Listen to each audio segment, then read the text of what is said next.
गणानां त्वा गणपतिगुं हवामहे कविं कवीनामुपमश्रवस्तमं ज्येष्ठराजं ब्रह्मणां ब्रह्मणस्पत आनः शृण्वन्नोतिभिः सीदसादनं श्रीमहागणाधिपतये नमः।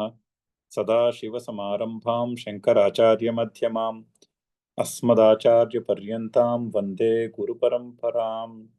श्रुतिस्मृतिपुराणानाम् आलयं करुणालयं नमामि भगवत्पादशङ्करं लोकशङ्करम्।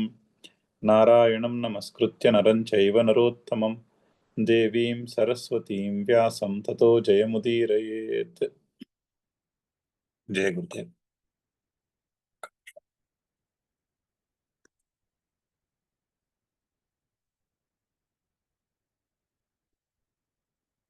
కనిపిస్తుంది కదా స్క్రీన్? లేదు.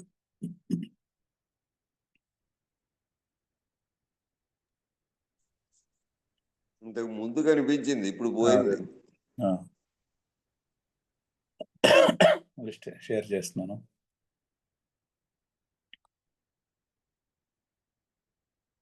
సరే, 40వ శ్లోకంలో ఉన్నాము, చదువుదాం. అగ్న్యశ్చాశ్రద్ధధానశ్చ సంశయాత్మా వినశ్యతి నాయం లోకోస్తి న పరః న సుఖం సంశయాత్మనః. అయితే ముందు దీనికి ముందు శ్లోకంలో ఆత్మజ్ఞానాన్ని సంపాదించుకోవడానికి కావలసినటువంటి లక్షణాలు చెప్తున్నారు. అంటే ఉపాయం, గ్యారంటీడ్గా దేని వలనైతే ఆత్మజ్ఞానము, ఆత్మస్వరూపము యొక్క జ్ఞానము తెలుస్తుందో దానికి శ్రద్ధావాన్ లభతే జ్ఞానం తత్పరః సంయతేంద్రియ. 3 గుణాలు చెప్పారు, 3 లెవెల్స్. మొదటిది శ్రద్ధ ఉండాలి. శ్రద్ధ అంటే విశ్వాసం అనే కాదు, శ్రద్ధ అంటే గురువు చెప్పిన వాక్యం మీద, శాస్త్రం చెప్పిన వాక్యం మీద ఒక రకమైనటువంటి విశ్వాసము అంటే బ్లైండ్గా నమ్మడమే కాదు, ఒక ఫస్ట్ స్టెప్. గురువు గారు చెప్పిన మాట విని ఒక ఫస్ట్ స్టెప్, ఓకే ఈ విషయాన్ని మనం పరిశీలించి తెలుసుకుందాము అనే ఒక పట్టుదలతో మొదటి స్టెప్ వేయడానికి శ్రద్ధ అంటారు. సో ముందు శ్రద్ధ ఉండాలి. శ్రద్ధ ఉంటే సరిపోదు, శ్రద్ధ తర్వాత తత్పరత ఉండాలి. తత్పరత అంటే ప్రయారిటీ. సాధారణంగా ఏమవుతుందంటే సంసారానికి ప్రయారిటీ ఎక్కువ వచ్చి, అంటే కోరికలు కర్మలు వాటికి ప్రయారిటీ ఎక్కువ ఇచ్చి 5% 10% వేదాంతాన్ని, స్పిరిచువాలిటీని కలుపుకుంటారు అందరూ. దాన్ని తత్పరత అన్నారు. తత్పర అంటే హైయెస్ట్ ప్రయారిటీ దీనికి ఇవ్వాలి, అది తత్పర. ఆ 2 ఉన్నా కూడా సరిపోదు, ఇంకొకటి ఉంది చాలా ఇంపార్టెంట్, సంయతేంద్రియ, ఇంద్రియముల యొక్క సంయమనం. ఈ 3 ఉండాలని చెప్తున్నారు. ఇది అన్వయము అంటే పాజిటివ్గా చెప్పడం. అయితే నెగిటివ్ కూడా చెప్పాలి, అన్వయము నిషేధం కూడా చెప్పాలి. ఆ నిషేధం చెప్తున్నటువంటి శ్లోకము అజ్ఞః అశ్రద్ధధానః సంయతాత్మ వినశ్యతి. 3 చెప్తున్నారు ఇక్కడ కూడా, నెగిటివ్లో కూడా. ఫస్ట్ అజ్ఞః అంటే ఆత్మజ్ఞానము లేనివారని. సో ఆత్మజ్ఞానము లేనివారు వినశ్యతి అంటే వాళ్ళు లౌకికంగా చేసుకునే పనులు సరే బాగానే చేసుకుంటారు, అది కాదు అక్కడ. ఆత్మజ్ఞానము తెలుసుకునే విషయంలో, మోక్షం అనే విషయంలో వినశ్యతి. సో మోక్షం అనేది లభించదు, అంటే సైకలాజికల్ ఫ్రీడమ్ అనేది ఉండదు ఆత్మజ్ఞానము లేకపోతే. ఏది ఆత్మ ఏది అనాత్మ, ఆ వివేకము తెలుసుకోకపోతే సైకలాజికల్ ఫ్రీడమ్ అనేది ఉండదు. సాధన చతుష్టయంలో కూడా మొట్టమొదటి స్టెప్ వివేకం. అందుకే ఇక్కడ కూడా అజ్ఞః అంటున్నారు, అంటే ఏది ఆత్మ ఏది అనాత్మ అది తెలుసుకోవాలి. అది నెక్స్ట్ స్టెప్. అశ్రద్ధధానః, అంతేకాకుండా శ్రద్ధ కూడా ఉండకపోవడం. అంటే ముందు శ్లోకంలో చెప్పినారు, ఎందుకంటే శ్రద్ధని ఎక్స్ప్లెయిన్ చేస్తూ శంకర్లో పదం వాడారు, ఇది మందప్రస్థాన అని ఒక పదం వాడారు అక్కడ. శ్రద్ధాలుత్వే అపి భవతి కశ్చిత్ మందప్రస్థాన. మందప్రస్థాన అంటే ఏంటంటే ముందుకి నడవదు, ప్రోగ్రెస్ ఉండదు. ప్రస్థానము అంటే ముందుకి నడుచుట. మందప్రస్థానము అంటే ప్రోగ్రెస్ చాలా స్లోగా ఉంటుంది, ఆరు ప్రోగ్రెస్ ఉండదు. అంటే ఎలా ఉంటుందంటే, ఇప్పుడు నేను గత 4 రోజులు ఆర్ట్ ఆఫ్ లివింగ్లో ఒక కోర్సు చేయడానికి వెళ్ళాను, సంయమ్ 2 అని. గురువు గారు సంయం లెవెల్ 1 అని పెట్టారు కొన్ని సంవత్సరాల క్రితం, ఒక 5-6 సంవత్సరాల క్రితం అనుకుంటా. అంతకు మునుపు ఏముండేవి అందరికీ పరిచయమే మోస్ట్లీ. హ్యాపీనెస్ ప్రోగ్రామ్, సహజ్ సమాధి మెడిటేషను, తర్వాత అడ్వాన్స్డ్ మెడిటేషన్ కోర్సు, దివ్య సమాజ్ నిర్మాణం అనే ఒక కోర్సు. ఈ 4 అందరూ చేయదగిన కోర్సులు. అవన్నీ మొదటి మెట్టు కింద లెక్క. ఆధ్యాత్మిక మార్గంలో, ఒక సాధనా మార్గంలో ఆ 4 కూడా మొదటి మెట్టు కింద లెక్క, ఆర్ట్ ఆఫ్ లివింగ్ పరిచయం ఉన్న వాళ్ళకి. అయితే అందులో అడ్వాన్స్డ్ కోర్సు మళ్ళీ మళ్ళీ రిపీట్ చేయమని చెప్తారు గురుదేవులు. 6 నెలలకో ఏడాదికో 4 రోజులు సమయం తీసుకుని అడ్వాన్స్డ్ మెడిటేషన్ కోర్సు చేయమని చెప్తారు. చాలా ఏళ్ళు అలాగే నడిచింది. కోవిడ్ ముందు వరకు అలాగే నడిచింది. ఆల్మోస్ట్ 2019 వరకు. 2019లో గురుదేవులు సంయం లెవెల్ 1 అని పెట్టారు కోర్సు. ఈ సంయమనము అన్న మాట మనకి ఇక్కడ వస్తూనే ఉంటుంది. యోగ శాస్త్రాల్లో సంయమనము అనే ఒక టెక్నిక్. దాని మీద కోర్సు పెట్టారు. ఆ కోర్సుని ఏమన్నారు, ఈ కోర్సు పిహెచ్డి లెవెల్ కోర్స్ అన్నారు గురుదేవులు. ఇప్పుడు నిన్న వెళ్ళి చేసిన సంయం లెవెల్ 2 అంటే ఆయన ఉద్దేశంలో అది అంటే చాలా అడ్వాన్స్డ్ కోర్స్ అనే ఉద్దేశం. అంటే ఎందుకు చెప్తున్నానంటే, ఆయన ఆ కోర్స్ ఎందుకు పెట్టారు, ఇక్కడ చెప్తున్నటువంటి ఆత్మజ్ఞానము యొక్క అనుభూతిని కలుగు చేయడానికని ఆ కోర్సు పెట్టారు. ఆ కోర్సులో ధ్యానం చేపిస్తారు. ఆ ధ్యానం యొక్క ఆబ్జెక్టివ్ ఏంటంటే సమాధి యొక్క అనుభూతి కలుగుతుంది అని. కలిగి ఇక్కడ చెప్తున్నటువంటి అద్వయ ఆత్మ చైతన్యం ఏదైతే ఉందో, నా స్వరూపము అద్వయ ఆత్మ చైతన్యము అనేటువంటిది జస్ట్ మనము శాస్త్రము చదివి తెలుసుకోవడము, గురువు చెప్పగా విని తెలుసుకోవడమే కాకుండా మనకి కూడా ఎప్పుడైనా ఆ చిన్న అనుభూతి కలుగుతుంది అని ఆ కోర్సులు పెట్టారు. అయితే నిన్న క్వశ్చన్ అండ్ ఆన్సర్ సెషన్లో ఈ ప్రాక్టీసులు అన్నీ అయిపోయాక ఆఖరి రోజు నేను క్వశ్చన్ ఏమిటి గురువు గారికి, అహంకారాన్ని ఎలాగ నేను సమర్పణ చేయాలి అని ప్రశ్న వచ్చింది. ఎవరు అంటే ఆయన నవ్వి బేవకూఫ్ అని తిట్టారు హిందీలో. తిట్టి, ఇక్కడ చెప్తున్నది ఏమిటి, ఇక్కడ చెప్తున్నది ఈ సాధన చేసుకుంటే, ఈ సాధనలో నీ స్వరూపము ఈ మనసు, బుద్ధి, అహంకారము, చిత్తము ఇది కాదు, నీ స్వరూపము అద్వయ ఆత్మ చైతన్యము అని తెలుసుకుందుకని కోర్సుకు వచ్చారు. అంటే అక్కడికి వచ్చారు ఆ కోర్సులోకి అంటే వాళ్ళు కనీసం 10 ఏళ్లుగా ఆర్ట్ ఆఫ్ లివింగ్ లో ఈ సాధనా మార్గంలో ఉండాలి. అప్పుడు వచ్చి ఉంటారు ఆ కోర్సుకి. అంటే అన్నాళ్ళు సాధన చేశారు, కానీ అక్కడికి వచ్చి ఆ కోర్సు చేసాక కూడా ప్రశ్న ఏమిటి, నేను అహంకారాన్ని ఎలాగ సమర్పణ చేయాలి అంటే ఏంటి, అది మందప్రస్థాన అంటే గురువు గారు చెప్పిన మాటలు వింటూనే ఉన్నాము, ఆయన చేయమన్న సాధన చేస్తూనే ఉన్నాము, కానీ అది ఆకలింపు చేసుకోవడం అనేది ఇంకా చాలా ఇనీషియల్ స్టేజెస్లోనే ఉంది. కానీ ఆయన చెప్పిన జ్ఞానం కానీ ఆ సాధనా మార్గంలో ఉన్నటువంటి సూక్ష్మ అనుభూతి కానీ అది ఇంకా ముందుకు నడవట్లేదు. అంటే శ్రద్ధ లేదని కాదు, శ్రద్ధ ఉంది. అయ్యో 10 ఏళ్ల మట్టి ఆ సాధన మార్గంలో నడిచి గురుదేవులు చెప్పిన కోర్సులన్నీ చేసి, ఆయన చేయమన్నట్టు సేవ చేసి, కోర్సులు తీసుకుని ఇదన్నీ చేసి కూడా అక్కడికి వచ్చి మళ్ళీ ప్రశ్న ఏమిటి, నేను అహంకారాన్ని ఈ కోరికల్ని ఎలా త్యాగం చేయాలి అని. అది మందప్రస్థాన అంటే ఎగ్జాంపుల్ అలా ఉంటుంది. దానికి మందప్రస్థాన అనేది ఇది చాలా కామన్ గా చూస్తూనే ఉంటాం. సో శ్రద్ధ ఉంటే సరిపోదు, శ్రద్ధ ఉంది ఆబ్వియస్లీ శ్రద్ధ ఉంది కాబట్టే సాధనా మార్గంలో కొన్ని సంవత్సరాల పాటు మనందరం సాధన చేస్తూనే ఉంటాం. కానీ తత్పరత ఉండాలి. తత్పరత తర్వాత ఇంద్రియ సంయమనము ఉండాలి. ఆ 3 లేకపోతే అంది మందప్రస్థానంలో ఉండిపోతాం. అంటే ముందుకి నడవదు ఆ విషయం, ఆ అనుభూతి, ఆ జ్ఞానం యొక్క ఆకలింపు అనేది ముందుకు నడవదు. ఇక్కడ కూడా అదే చెప్తున్నారు, అజ్ఞః అశ్రద్ధధానః. ఆ ఎగ్జాంపుల్ చెప్పింది అందుకుని ఆయన కూడా కొంచెం నవ్వి తిట్టి మళ్ళీ చెప్పిన విషయమే మళ్ళీ చెప్పారు. పాపం చాలా ఓపికగా చెప్తారు కాబట్టి ఎన్నిసార్లు ప్రశ్న అడిగినా ఆయన ఆ సమాధానం మళ్ళీ అదే సమాధానం చెప్తారు. కానీ ఒక క్షణం పాటు ఆయన అడిగారు, ఏమిటి ఇదంతా చేయడం ఎందుకు, మళ్ళీ ఇదే ప్రశ్న అడగడం ఎందుకు నన్నని. సరే, అది అశ్రద్ధధాన అంటే. అలాగే ఇంకొకటి ఉంది, సంశయాత్మ వినశ్యతి. సంశయం ఉండకూడదు. ఇక్కడ భాష్యంలో కూడా చెప్పారు, ఫైనలీ ఆత్మజ్ఞానమే మోక్షమునకు మార్గము. జ్ఞానం లబ్ధ్వా పరాం శాంతిం అచిరేణ అధిగచ్చతి. ఆత్మస్వరూపము యొక్క జ్ఞానము తెలుసుకుని వెంటనే పరాం శాంతిం అంటే మోక్షం, అంటే కంప్లీట్ సైకలాజికల్ ఫ్రీడమ్ని అధిగచ్చతి పొందుతాడు మనిషి అని ఇక్కడ భాష్యంలో కూడా చూశారు. ఇది ఇక్కడ సమ్యక్ దర్శనాత్ క్షిప్రం మోక్ష భవతి ఇది సర్వశాస్త్ర న్యాయ సిద్ధ సునిశ్చిత అర్థ. సమ్యక్ దర్శనము అంటే నేను కర్తను కాను అనేటటువంటి సమ్యక్ దర్శనం, ఆర్ సమదర్శనము అని కూడా శ్రీకృష్ణుడు చెప్పబోతున్నాడు. పండితునికి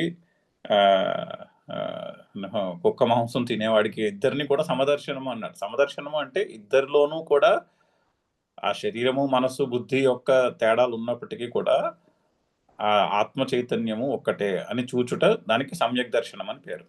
ఆ సమ్యక్ దర్శనము వలన క్షిప్రం మోక్షం భవతి, వెంటనే మోక్షము లభించును, అంటే సైకలాజికల్ ఫ్రీడమ్ లభించును. ఇది సర్వశాస్త్ర న్యాయ సిద్ధ. అన్ని శాస్త్రములు ఇవే చెప్తున్నాయి. శాస్త్రములు అంటే ఉపనిషత్తులు, భగవద్గీత, శృతులు, స్మృతులు. శృతి అంటే ఉపనిషత్తులు, స్మృతి అంటే భగవద్గీత. ఇక్కడ ఈ సర్వశాస్త్రములు కూడా అదే చెప్తున్నాయి. అందులో సునిశ్చితమైన అర్థము అదే. ఆ విషయంలో సంశయ న కర్తవ్య. ఇక్కడ చెప్తున్న సంశయము ఆత్మజ్ఞానం విషయంలో ఉన్నటువంటి సంశయం. సంశయము అంటే అనుమానం. సంశయానికి సందేహానికి తేడా గుర్తించాలి. ఇప్పుడు విషయము అర్థం చేసుకునే ప్రయత్నంలో మనకి మనసులో ఒక ప్రశ్న ఉదయించింది అనుకోండి, అది సందేహం, దాంతో ప్రాబ్లం లేదు. సంశయంతో ప్రాబ్లం ఉంది. గురువుగారు చెప్తున్నారు మాటలు మనం వింటూనే ఉన్నాయి, కానీ అంది మీద శ్రద్ధ కుదరట్లేదు. ఎందుకంటే మనకి ఇప్పుడు కాదులే, తర్వాత మనం ఎప్పుడో జీవితంలో పనులన్నీ అయిపోయిన తర్వాత అప్పుడు ఆలోచిద్దాం దీని గురించి అని దాన్ని పక్కన పెట్టేస్తాం. అది సంశయం. అంటే ఆత్మజ్ఞానము వలననే సంపూర్ణమైనటువంటి సుఖము లభించును, ఇంకెక్కడా కూడా సంపూర్ణమైనటువంటి సుఖం అనేది ఉండదు అని శాస్త్రం చెప్తోంది. ఆ విషయంలో సంశయం ఉండకూడదు. సంశయాత్మ వినశ్యతి.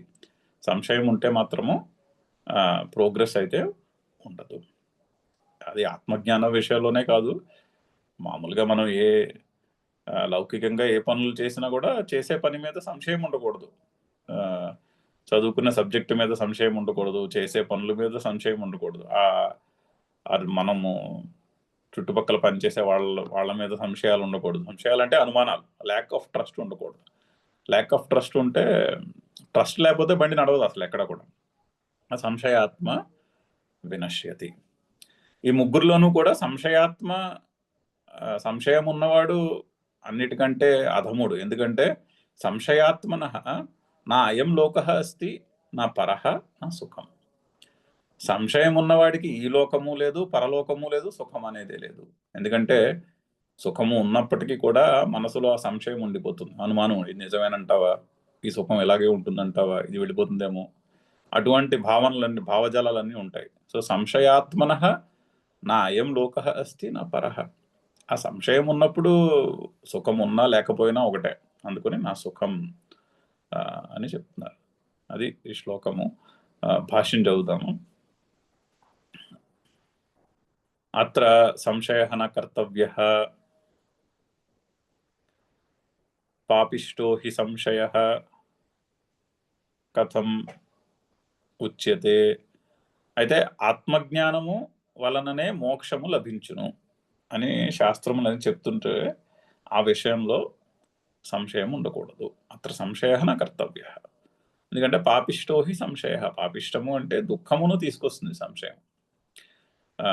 ఏ విధంగా అన్న చెప్తున్నటువంటిది ఈ శ్లోకము. అజ్ఞశ్చ అనాత్మజ్ఞః. అజ్ఞః అంటే అనాత్మజ్ఞః. ఆత్మ అనాత్మ అనే వివేకము లేకపోవుటయే అజ్ఞః అంటే అనాత్మజ్ఞః. తర్వాత అశ్రద్ధధానః చ. అశ్రద్ధధానః, శ్రద్ధ లేకపోవుట అంటే గురువు శాస్త్రము చెప్పిన వాక్యములో, గురువు శాస్త్రము ఒకే వాక్యం చెప్తాయి. ఇప్పుడు మనం జాగ్రత్తగా అబ్జర్వ్ చేస్తే ఇక్కడ భగవద్గీతలో ఏమి చదువుకుంటున్నాం మనము, గురుదేవుల మాటలు జాగ్రత్తగా వింటే, ఆయన చెప్పే రకరకాల విషయాల గురించి చెప్పిన మాటలు వింటే ఇవే మాటలు ఉంటాయి. ఇదే టాపిక్ చెప్తూ ఉంటారు, ఇవే పాయింట్లు చెప్తూ ఉంటారు ఆయన రకరకాలుగా. సో ఆ గురువు శాస్త్రము రెండు ఒకటే చెప్తాయి. ఆ చెప్పే వాటి మీద శ్రద్ధ లేకపోవుట అశ్రద్ధతాన. సంశయాత్మా చ వినశ్యతి. అజ్ఞ అశ్రద్ధధానౌ యద్యపి వినశ్యతః తథాపి న తథా యథా సంశయాత్మనః. ఆ మూడిట్లోనూ కూడా సంశయాత్మనికి స్పెషల్ కేటగిరీ ఇస్తున్నారు. అజ్ఞుడు అంటే ఆత్మానాత్మ వివేకము లేనివాడు, శ్రద్ధ లేనివాడు, వాళ్ళు ఎలాగా ఈ సాధన ఈ ఆధ్యాత్మిక మార్గంలో వినశ్యత, వాళ్ళకి ఎలాగా ప్రోగ్రెస్ ఉండదు, వాళ్ళు ఎలాగా ఆత్మజ్ఞానాన్ని తన ఆత్మస్వరూపును తెలుసుకునే ఛాన్స్ ఉండదు. తథాపి అయినప్పటికీ కూడా నా తథా యథా సంశయాత్మన, వాళ్ళకైనా ఛాన్స్ ఉంటుందేమో కానీ, అంటే ఆత్మానాత్మ వివేకము లేని వానికి ఆత్మానాత్మ వివేకమును తెలుసుకునే అవకాశం ఉండవచ్చు, శ్రద్ధ లేని వానికి శ్రద్ధ పుట్టే అవకాశం ఉండవచ్చు. కానీ సంశయం ఉన్నవాడికి మాత్రము ఆ అవకాశమే ఉండదు. సంశయం ఉంటే ఆ సంశయం పోదు, సంశయం ఉంటే సంశయమే మిగిలిపోతుంది అంతే. సో అది చెప్తున్నారు, అజ్ఞాశ్రద్ధానం యద్యపి వినశ్యతః, వాళ్ళకి ఎలాగా ప్రోగ్రెస్ ఉండదు. తథాపి అయినప్పటికీ కూడా నా తథా యథా సంశయాత్మనః, సంశయాత్మనః మాత్రము, సంశయాత్మ మాత్రము స్పెషల్. ఎందుకంటే మనసులో సంశయం ఉంటే సంశయాన్ని ఎవరు దూరం చేయలేరు, మన సంశయాన్ని మనమే దూరం చేసుకోవాలి. వేరే వాళ్ళు ఎవరు కూడా మన మనసులో ఉన్న అనుమానాన్ని దూరం చేయలేరు కదా, మన అనుమానాన్ని మనమే దూరం చేసుకోవాలి.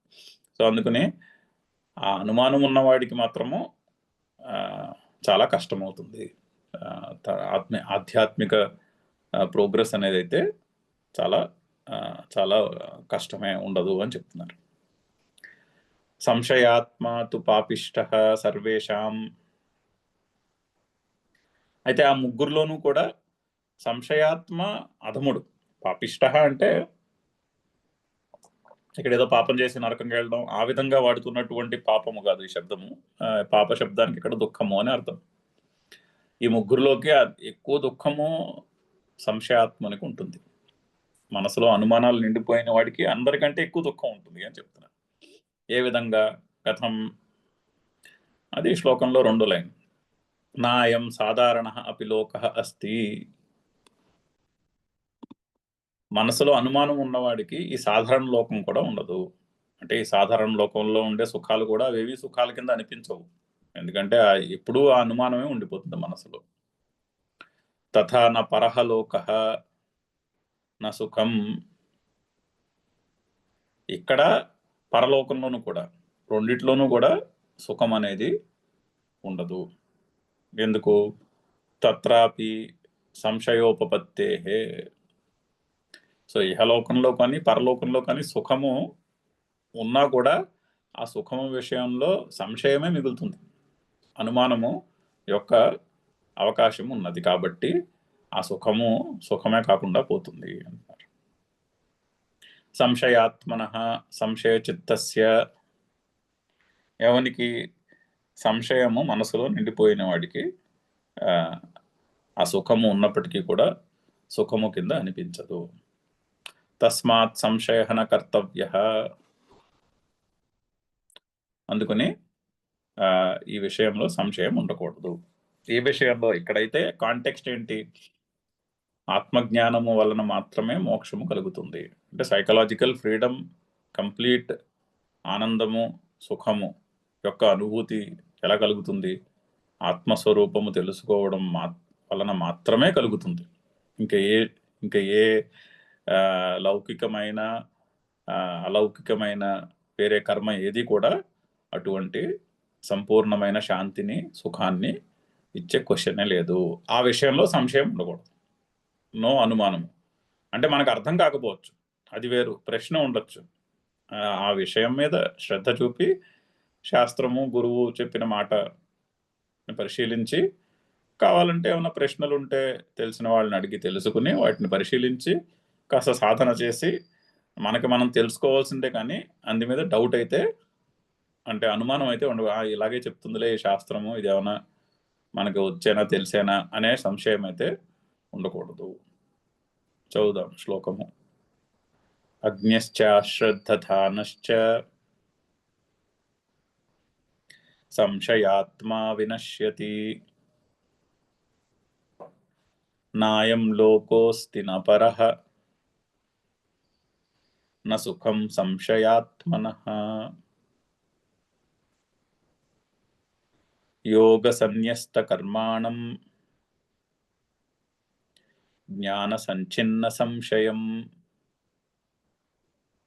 ఆత్మవంతం న కర్మాణి నిబధ్నంతి ధనంజయ. ఎందువలన, కస్మాత్ అవతారిక. ఎందువలన అంటే ముందు చెప్పిన శ్లోకానికే రీజనింగ్ చెప్తున్నారు మళ్ళీ. సో యోగ సన్యస్త కర్మాణం జ్ఞాన సంచిన్న సంశయం ఆత్మవంతం నా కర్మాణి నిబధ్నంతి ధనంజయ. ధనంజయ మంచి అర్జునుడికి ఉన్నటువంటి చక్కని పేరు ధనంజయ.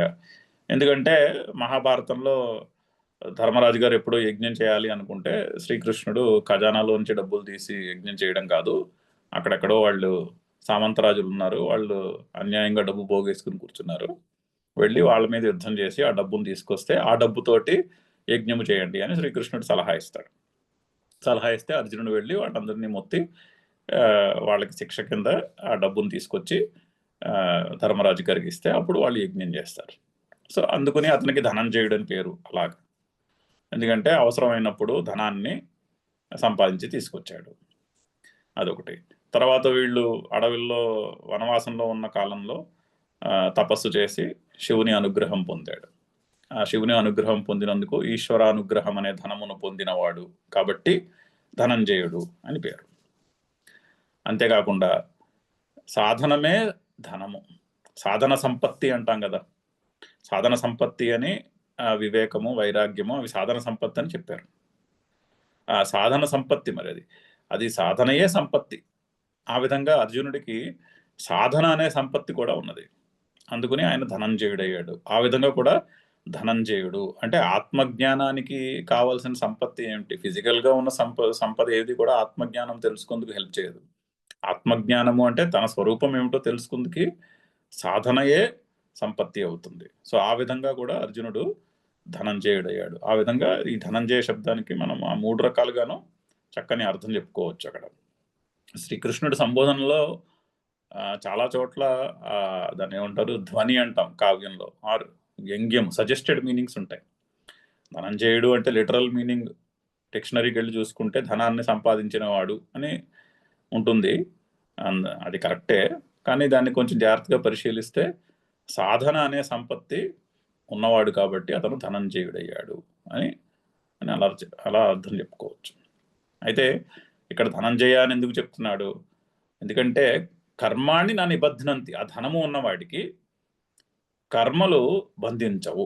అందుకని అక్కడ ధనంజయ చాలా అప్రాప్రియేట్గా ఉంటుంది. ఎక్కడికక్కడ ర్యాండమ్గా అర్జున్ని అంటే లిటరల్ మీనింగ్స్ చెప్పుకుంటే ఓసారి ధనంజయుడని, ఓసారి మరో పేరుతోని, ఓసారి మరో పేరుతోని, ఏదో రకరకాల పేరులతో అర్జున్ని పిలుస్తున్నాడు అనిపిస్తుంది. కానీ అలాగా ర్యాండమ్గా పెట్టిన సంబోధనలు కాదు. ఎక్కడికక్కడ ఆ శ్లోకంలో ఏదో విషయానికి లింక్ ఉండాలి. మరి ఇక్కడ ధనంజయ అని ఎందుకు పిలుస్తున్నాడు అంటే ఆ సాధన అనే ధనము ఉన్నవాడిని కర్మలు బంధించవు.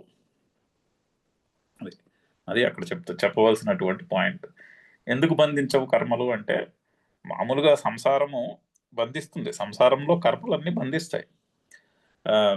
ఎందుకంటే బంధించి ఆ సంసారం అంటే దుఃఖము సుఖము యొక్క ప్రవాహము. అది ఫైనల్లీ దుఃఖమే, సుఖమైనా కూడా దుఃఖమే అక్కడ. ఎందుకంటే సుఖం అయిపోయిన వెంటనే దుఃఖం కలుగుతుంది, సుఖం ఉన్నంత కాలము ఈ సుఖం పోతుందేమో అనే దుఃఖము కలుగుతుంది. సో ఫైనల్లీ మిగిలేది దుఃఖమే. దుఃఖము, భయము, అనిశ్చితత్వము ఉంటాయి సంసారంలో. అంటే ఇది చెయ్యాలా వద్దా, ఇది ఇప్పుడు కావాలేమో నాకు, ఇది వద్దేమో నాకు, ఇదంతా ఉంటుంది సంసారంలో. దానికి మూల కారణము ఏమిటి అని చూస్తే ఈ దుఃఖానికి మూల కారణము కర్తృత్వ భావము. కర్తృత్వ భావముతో చేసే కర్మలు. నేను కర్తను, నేను నాది అనే ఒక ఫోకస్ పెట్టుకుని కర్మలు చేయుట. ఆ నేను నాది అనే ఫోకల్ పాయింట్ నుంచి కర్మలు చేసినంత కాలము సంసారము బంధిస్తూనే ఉంటుంది. సో ఇప్పుడు ఈశ్వరుడు కూడా కర్మలు చేస్తాడు. ఇప్పుడు కర్మ అంటే ఏంటి, ఎక్కడో చెప్తాడు శ్రీకృష్ణుడు, ప్రతిదీ కర్మయే, గాలి పీల్చుకోవడం కూడా కర్మయే. సో కర్మ చేయకపోవడం అంటూ ఉండదు. ఏ జీవి కూడా కర్మ చేయని టైం అంటూ ఉండదు. సో కర్మల్ని వదిలేయడం అంటూ ఏమి ఉండదు ఫిజికల్గా, ఎందుకంటే కర్మలను వదిలేయడం కూడా ఇంకో కర్మై కూర్చుంటుంది. సో పని చేయుట మానేయడము అనేది ఏమి ఉండదు. జీవులు జీవించినంత కాలము పని చేస్తూనే ఉంటాడు జీవుడు. కానీ జీవుడు బంధింపబడతాడు కర్మల చేత, ఈశ్వరుడు కూడా చేస్తున్నాడు కర్మలు, ఈశ్వరుడు బంధింపబడడు. తేడా ఏంటంటే అక్కడ ఉన్న తేడా కర్తృత్వ భోక్తృత్వము ఉన్నదా లేదా, అది తేడా. మనం చాలాసార్లు చెప్పుకున్నాము. సో ఇక్కడ ధనం ఏమిటి, సాధనమే ధనమైనది. ఏమిటి ఆ సాధన, నేను కర్తను కాను, నేను భోక్తను కాను, నేను కర్తను కాను అనే సాధనయే అర్జునుడి యొక్క సంపద. ఆ సంపద వలన కర్మలు నిన్ను బంధించవు అని చెప్తున్నాడు. ఆ సంపద ఉంటే కర్మలు బంధించవు. అంటే 2 స్టెప్పులు మనం ఇదివరకు కూడా చెప్పుకున్నాం. ఫస్ట్ భోక్తృత్వాన్ని నిషేధిస్తారు, అందుకనే కర్మణ్యేవ అధికార మా ఫలేషు కదాచన. ఓకే, నువ్వు కర్తవు కాదు అన్నటువంటి అండర్స్టాండింగ్ లేదు కదా, నో ప్రాబ్లం, నువ్వు కర్తవే అనుకుందాం. ఫస్ట్ స్టెప్ భోక్తృత్వాన్ని నిషేధించు, అందుకని ఫలముల మీద ఆసక్తి వదిలేసి కర్మ చేయమన్నాడు. ఇంకొంచెం ముందుకు వచ్చాక నువ్వు కర్తవు కూడా కాదని చెప్తున్నాడు. ఇక్కడ 2 కలిపి చెప్తున్నారు. ఆ 2 కలిసి ఉండుటే ధనమైనది. ఆ ధనము ఉంటే కర్మలు బంధించవు. ఎవరిని కర్మలు బంధించవు, ఆత్మవంతం ఆ ధనము ఉండి ఆ ధనాన్ని కాపాడుకునేవాడిని, అప్రమత్తంగా ఉండేవాడిని కర్మలు బంధించవు. ఇంకా ఇటువంటి వాడు అతను యోగ సన్యస్త కర్మాణం, యోగము చేత కర్మలను సన్యసించుట. అంటే కర్మలను సన్యసించుట అంటే ఇందాకనే చెప్పుకున్నాం కదా, కర్మలను వదిలేయడం అంటూ ఏమి ఉండదు. ఎందుకంటే ఎన్ని కర్మలు వదిలేద్దాం అనుకున్నా ఆ కర్మలను వదిలేయడం ఇంకో కర్మ అవుతుంది. సో కర్మలను వదిలేయడం ఉండదు, కానీ కర్మలలో కర్తృత్వ భావాన్ని వదిలేసేయచ్చు. అది యోగం. అంటే ప్రతి పని కూడా నేను ఈశ్వరుని కొరకు చేస్తున్నాను అనేది యోగం. చాలాసార్లు చెప్పుకున్నాం. ఆ యోగము చేత కర్మలను సన్యసించిన వాడని అర్థం. యోగ సన్యస్త కర్మాణి. సమ్యక్ దర్శనము అలా, లేదా సమ్యక్ దర్శనము చేత కర్తృత్వ భావమును వదిలేయుట, అది యోగ సన్యస్త కర్మాణం. అంటే జ్ఞాన సంచిన్న సంశయము ముందు శ్లోకంలో చెప్తున్నారు కదా, సంశయం ఉండకూడదని. ఆ సంశయాన్ని జ్ఞానము చేత ఛేదించుట, జ్ఞానము చేత తీసివేయబడినటువంటి సంశయము కలవాడు యోగము చేత, అంటే సమ్యక్ దర్శనము చేత కర్తృత్వ భావమును వదిలేసిన వాడు ఈ విషయంలో అప్రమత్తంగా ఉండాలి. ఎప్పటికప్పుడు ఎమరపాటుతో అవేర్నెస్తో అలర్ట్గా ఉన్నవాడు, అటువంటి వాడే ధనంజయుడు. అటువంటి వాడిని కర్మలు బంధించవు. చదువుదాం భాష్యము, చక్కని భాష్యం కూడా ఉంది. యోగ సన్యస్త కర్మాణం పరమార్థ దర్శన లక్షణేన యోగేన సన్యస్తాని కర్మాణి ఏన. ఎవని చేతనైతే కర్మలు సన్యసింపబడినవో, అంటే ఏమిటి, పరమార్థ దర్శన లక్షణేన యోగేన. పరమార్థ దర్శనము అంటే సమ్యక్ దర్శనము అనేటటువంటి యోగము చేత సన్యస్తాని కర్మాణి, ఆ యోగము చేత కర్మలు సన్యసించిన వాడు అని అర్థం. అంటే కర్తృత్వ భావమును వదిలేసిన వాడు అని అర్థం. అతడు యోగ సన్యస్త కర్మాణం. పరమార్థదర్శిన ధర్మాఖ్యాని యోగ సన్యస్త కర్మాణం. సో పరమార్థ దర్శనము అంటే సమ్యక్ దర్శనము వలన ధర్మాధర్మములు అనే పేరు కలిగినటువంటి కర్మలను వదిలేసిన వాడు. అంటే కర్మలు ఫిజికల్గా చేయడం వదిలేయడం ముఖ్యము కాదు, కర్మల యందు కర్తృత్వ భావము భోక్తృత్వ భావము లేకుండుట, అది ముఖ్యము. ఎందుకు పరమార్థ దర్శన అంటే, పరమార్థ దర్శనము వలన అంటే సమ్యక్ దర్శనము వలన. కథం యోగ సన్యస్త కర్మ ఇత్యాహ. దాన్ని ఎక్స్ప్లెయిన్ చేస్తున్నారు. ఏ విధంగా యోగము చేత కర్మలు సన్యసించుట అన్న ప్రశ్నకు సమాధానంగా చెప్తున్నారు. జ్ఞానేన అంటే జ్ఞాన సంచిన్న సంశయం కదా. జ్ఞాన సంచిన్న సంశయం యోగ సన్యస్త కర్మాణం. సంశయమును జ్ఞానము తొలగించగా యోగము చేత కర్మలను సన్యసించిన వాడు అని అర్థం. అంటే యోగము చేత సమ్యక్ దర్శనము చేత, యోగము అంటే సమ్యక్ దర్శనం, సమ్యక్ దర్శనము చేత కర్తృత్వమును వదిలేసిన వాడు అని అర్థం. సో అదే ఎక్స్ప్లెయిన్ చేస్తున్నారు. అజ్ఞానము ఎటువంటి జ్ఞానము? ఆత్మైశ్వర్యేకత్వ దర్శన లక్షణేన, ఆత్మేశ్వరైకత్వ. సో ఆత్మ ఈశ్వర ఏకత్వ దర్శన లక్షణేన. ఆత్మ ఈశ్వరుడు రెండు ఒకటే. సో నేను ఈశ్వరుడు రెండు ఒకటే అనే లక్షణము చేత తీసివేయబడినటువంటి సంశయము. ఇది కూడా మనం చెప్పుకున్నాం. ఈశ్వరుడు జీవుడు రెండిటికి తేడా ఒకటే. నేను నాది అనే ఫోకల్ పాయింట్ నుంచి పనులు చేస్తే జీవుడు, ఆ నేను నాది తీసి పక్కన పెడితే ఈశ్వరుడు. రెండు ఒకటే.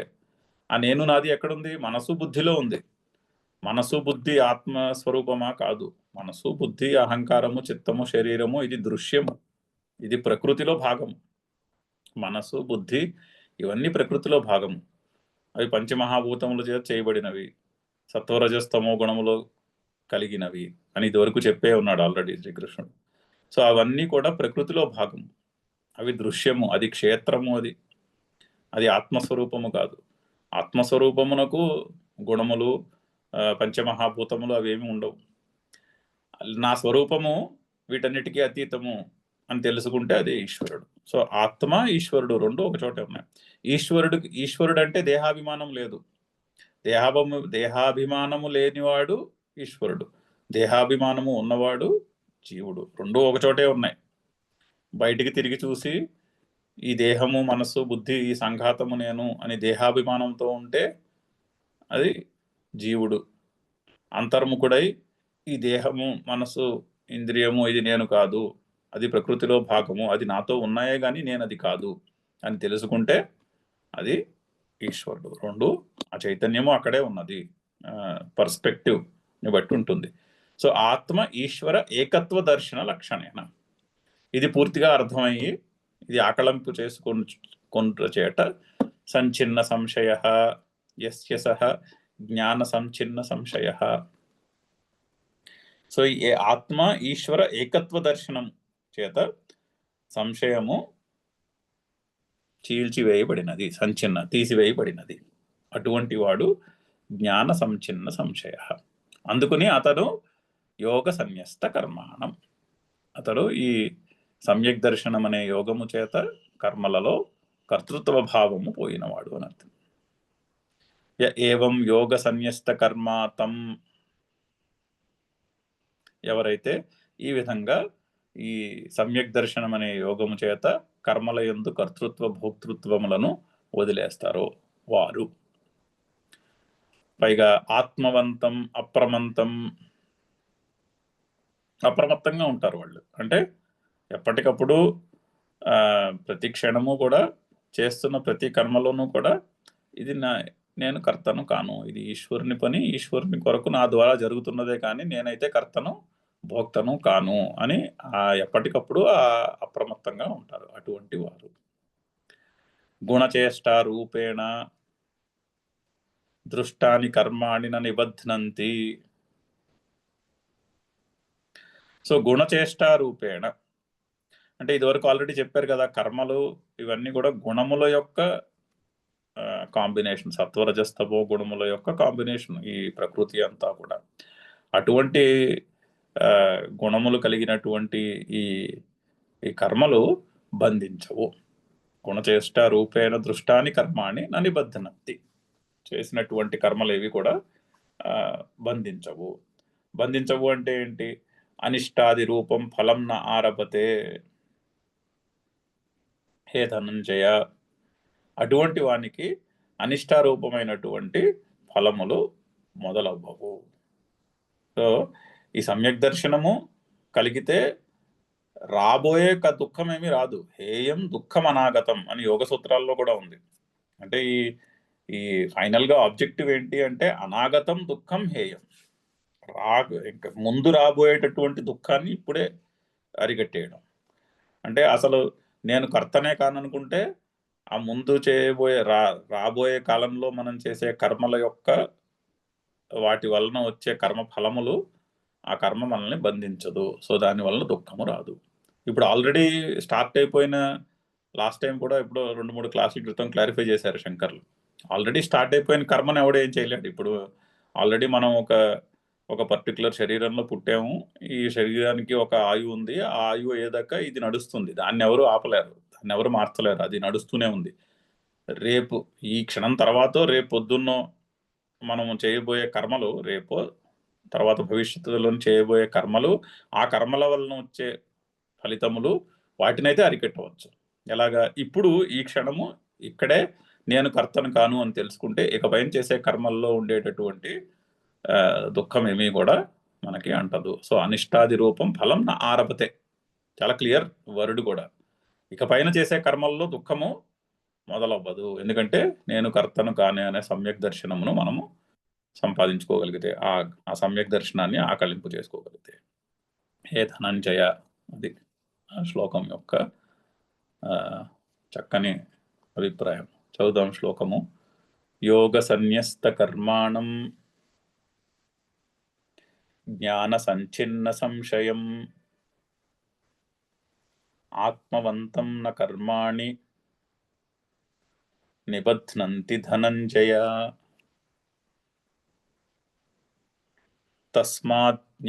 తస్మాదజ్ఞాన సంభూతం హృత్స్థం జ్ఞానాసినాత్మనః చిత్వైనం సంశయం యోగం ఆతిష్ఠోత్తిష్ఠ భారత. ఓం పూర్ణమదః పూర్ణమిదం పూర్ణాత్ పూర్ణముదచ్యతే పూర్ణస్య పూర్ణమాదాయ పూర్ణమేవావశిష్యతే. ఓం శాంతి శాంతి శాంతి. హరి ఓం.